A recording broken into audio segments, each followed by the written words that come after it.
Hello day student, स्वागत करता हूँ आप सभी का अपना YouTube channel basic with 10th and 12th में। प्यारे बच्चे, आज मैं क्लास 10 का सोशल साइंस का सेंटर एग्जाम का 100% ओरिजिनल क्वेश्चन पेपर लेके आ गया हूँ, जो आपके एग्जाम में 20 नवंबर को हूबहू ये क्वेश्चन पेपर पूछा जाएगा। प्यारे बच्चे, मेरे यूट्यूब चैनल में नए हो तो चैनल को सब्सक्राइब कर लीजिए और बेल आइकन का घंटे और प्रेस कीजिए। वीडियो को लाइक शेयर कमेंट जरूर कीजिए। प्यारे बच्चे, मेरे व्हाट्सएप ग्रुप से ऐड नहीं हुए हैं तो मेरा व्हाट्सएप नंबर है 9262838329 पर नाम लेकर के मैसेज कीजिए। अब सारे बच्चों को व्हाट्सएप ग्रुप में ऐड कर देंगे और प्यारे बच्चे वाला पीडीएफ आपको व्हाट्सएप ग्रुप में मिल जाएगा। अब सारे बच्चे देख सकते हैं कि आपका जो है ना ये सेकेंडरी सेंटर एग्जामिनेशन 2024 का पेपर है। और प्यारे बच्चे, आपका विषय कोड जो है आपका 111 रहने वाला, आपका सेट कोड आपका ए रहने वाला है। और प्यारे बच्चे, आपका विषय जो है ना आपका सोशल साइंस का विषय है। आप सारे बच्चे देख सकते हैं। और प्यारे बच्चे, आपका जो है ना यहाँ पे कुल प्रश्न आपका 112 रहेगा, जिसमें से आपका 80 ऑब्जेक्टिव और 32 सब्जेक्टिव प्रश्न रहेगा। 2 घंटा 45 मिनट का समय दिया जाएगा और 80 नंबर का एग्जाम होने वाला है आपका। चलिए प्यारे बच्चे, आप सारे बच्चों को यहाँ पे निर्देश दिया गया, तो आप लोग जो है निर्देश को फटाफट से पढ़ लीजिए वीडियो को रोक करके। और प्यारे बच्चे, आप सारे बच्चों को जो है ना मैं ऑब्जेक्टिव का क्वेश्चन बता दिया हूँ, तो आप सारे बच्चे ऑब्जेक्टिव वाला वीडियो नहीं देखे तो मैं उसका लिंक डिस्क्रिप्शन में दे दिया हूँ, तो आप लोग जाकर फटाफट से पहले ऑब्जेक्टिव वाला वीडियो देख लीजिए, फिर सब्जेक्टिव का वीडियो को देख लीजिए। चलिए प्यारे बच्चे, आपका जो है ना खंड बहु में क्या है आपका लघुत्तम प्रश्न है। प्रश्न संख्या 1 से 6 तक के लघुत्तम प्रश्न है। इनमें से किन्हीं 3 प्रश्नों का उत्तर दीजिए। आपका हिस्ट्री का क्वेश्चन है, ठीक है। ये हिस्ट्री यानी अलग अलग से पूछा है, हिस्ट्री ज्योग्राफी आपको अलग अलग से पूछा है, ठीक है। चलिए, आपको जो है ना इनमें से आपको 3 का जवाब देना है।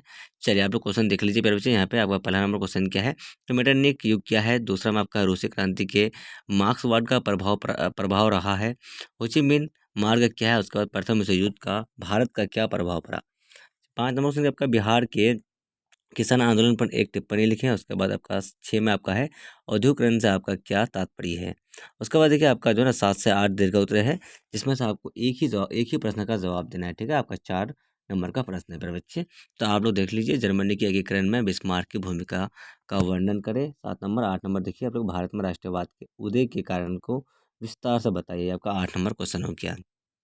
चलिए, अब जो आपका विषय राजनीति शास्त्र का, तो प्रश्न संख्या आपका 9 से 12 तक का लघु उत्तर है। इनमें से किन्हीं 2 प्रश्नों का उत्तर दें। प्रत्येक प्रश्न के लिए 2 अंक निर्धारित है। दल बदल कानून से आप क्या समझते हैं। उसके बाद देखिए, सामाजिक विभाजनों को हल करने का सबसे अच्छा तरीका क्या है।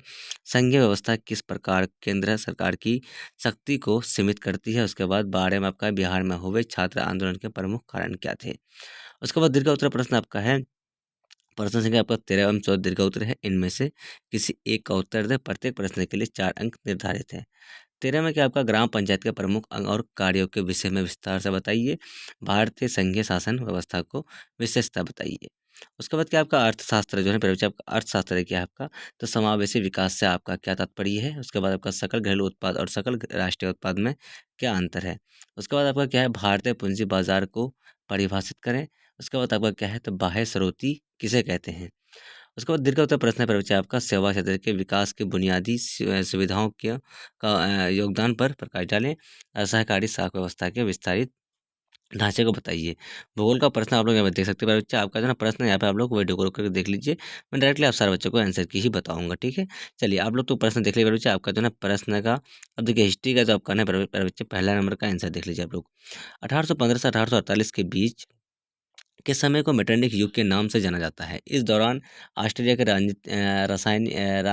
राजनयिक कॉलमेंस वॉन मेटरनिक ने यूरोप की राजनीति में अहम भूमिका निभाई थी। इस युग को यूरोप में प्रतिक्रियावादी राजनीति और विस्थिरता की अवधि के नाम से जाना जाता है। ये आपका पहला का आंसर हो गया। दूसरा का देख लीजिए आप लोग। मार्क्स ने रूसी समाजवादियों के साथ कमोबेश स्थिर संबंध बनाए रखे और जाटिस्ट साम्राज्य की आर्थिक और सामाजिक स्थितियों में रुचि ली।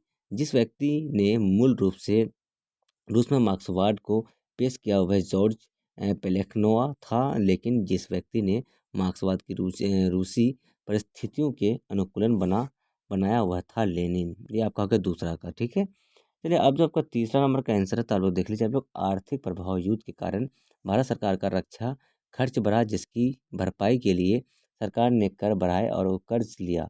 इस वजह से आम लोगों की ज़रूरतों को पूरा करना मुश्किल हो गया। 1913 से 1918 के बीच कीमतें दोगुनी हैं। ये आपका 3 क्वेश्चन का जवाब हो गया। अब देखिए, आपका दीर्घ उत्तर प्रश्न का 7 नंबर का आंसर देख लीजिए फटाफट से। ओटो वोन बिस्मार्क ने ये पर्सिया के मुख्यमंत्री थे, जिन्होंने जर्मनी के एकीकरण की बुनियादें रखी थी। इस काम में बिस्मार्क ने पर्सिया की सेना और प्रशासन तंत्र का सहारा लिया था। 7 सालों में 3 युद्ध हुए। ऑस्ट्रेलिया, डेनमार्क और फ्रांस के खिलाफत वर्षित की जीत के साथ युद्ध समाप्त हुए और इस तरह से जर्मनी एकीकरण का काम पूरा हुआ। ये आपका हो गया 7 का आंसर। अब देखिए आपका जो बच्चा आपका 9 नंबर का आंसर है दरबदल विरोधी कानून।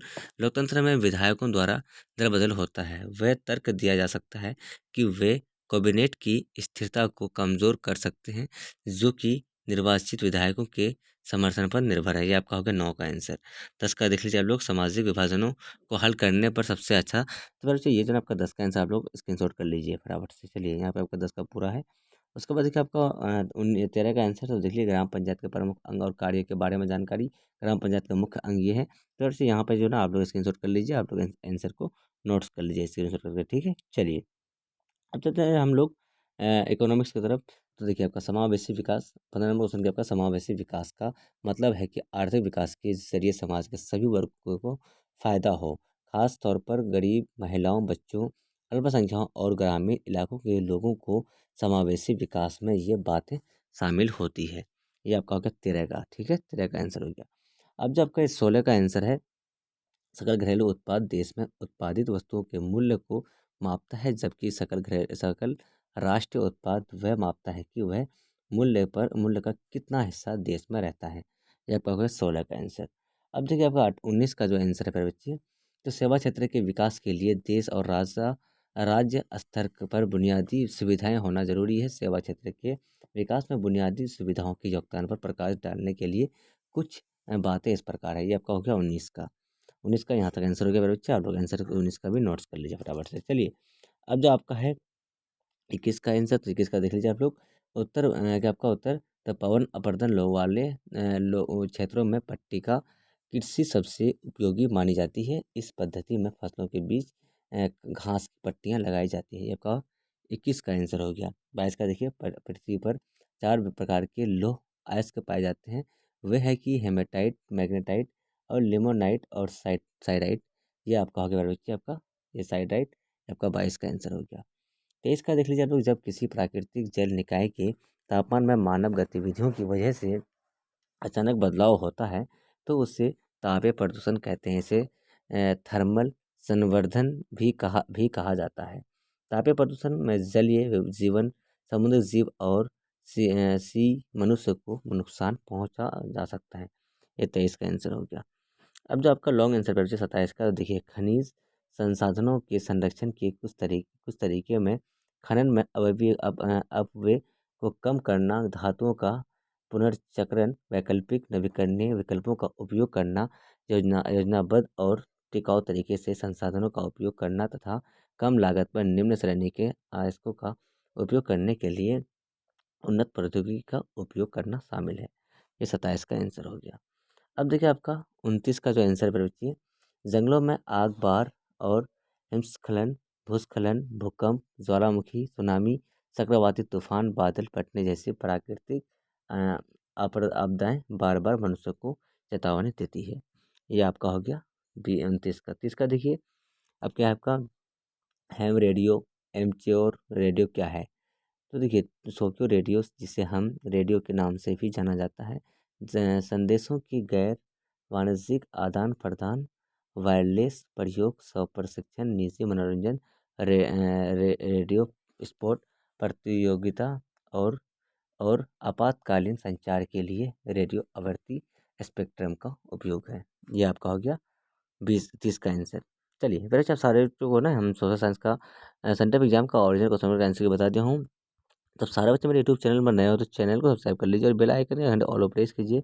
वीडियो को लाइक शेयर कमेंट जरूर कीजिए। प्यारे बच्चे, आप सारे बच्चे मेरे व्हाट्सएप ग्रुप से ऐड नहीं हुए हैं तो मेरा व्हाट्सएप नंबर है 9262838329 पर नाम लेकर मैसेज कीजिए। आप सारे बच्चों को व्हाट्सएप ग्रुप में ऐड कर देंगे और प्यारे बच्चे वाला पीडीएफ आपको व्हाट्सएप ग्रुप में मिल जाएगा। देख के लिए बाय बाय, हम लोग फिर मिलते हैं नेक्स्ट वीडियो में। आज बहुत थैंक यू। जय हिंद, जय भारत।